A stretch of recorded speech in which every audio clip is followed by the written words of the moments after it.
Vanakkam and Om Namah Shivaya. Welcome to the nature of Padi, Pasu and Pasam, Part 3. The states of effective karma. Effective karma is born from causal karma. In the effective state, karma is of two types, gross and subtle. Thinking with the mind, talking with your mouth, and doing something with the body are all the gross state of effective karma. You will remember that all this comes from causal karma.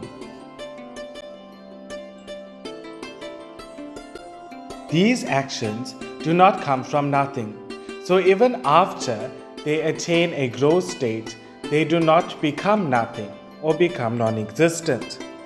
After we think, which is the action of the mind, speak or act, those gross actions attain a subtle state. This is subtle karma. When gross karma attains a subtle state, this is known as Tol Vinay. Ur Vinay. Souls take birth to experience those deeds from Tol Vinay, which have attained maturity. These are the fruits of previous actions which the souls experience in a particular birth. This is called Ur or destiny. Ur does not necessarily come in the order in which it was created before. The main cause of all our happiness and sorrow is the fruit of our past actions.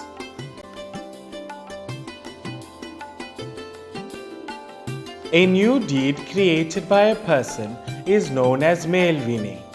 This is then stored in a subtle form as Tol Vinay and finally becomes Ur destiny upon maturity.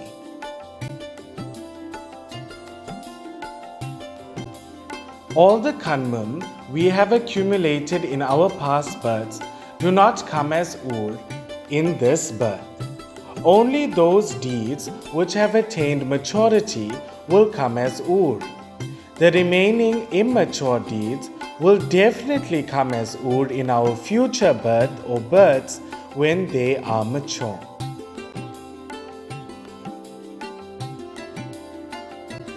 Deeds cause births and births cause deeds.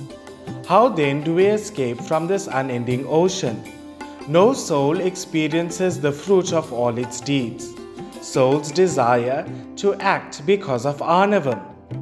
When the effect of Anavam, ignorance, leaves, souls will no longer be attached to their actions. This state is known as Iruvineoppu.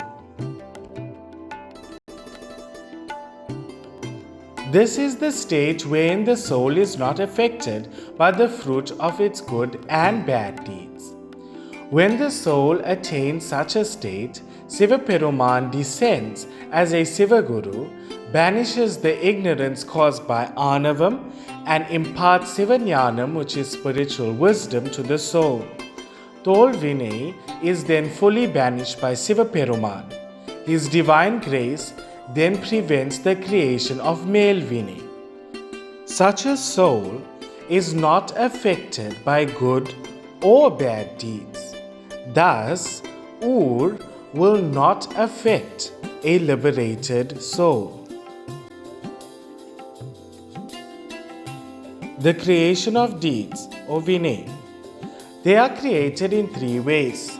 Firstly, movement of the tongue, which is speech, and this is known as Vasigam. Secondly, movement of the mind, which is our thoughts, and this is known as Manadam.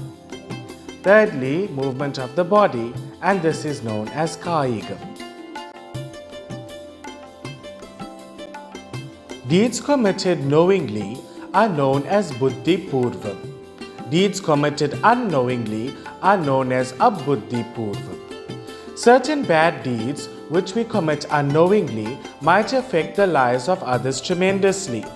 There is forgiveness for deeds that are committed unknowingly, but no forgiveness for deeds committed knowingly. A bad deed cannot be cancelled by a good deed.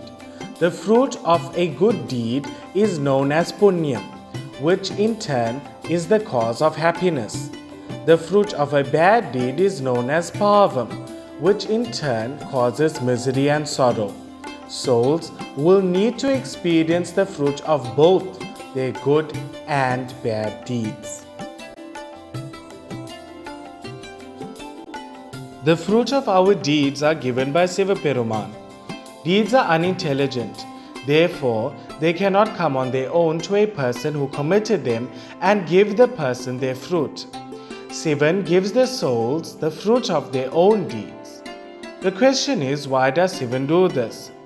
The reason is that the effect of Anavam, ignorance, is slowly banished as souls experience the fruit of their deeds. This is because souls learn from their actions and experiences. This concludes part 3. Thank you for watching. Mika Nandri Vanakkam.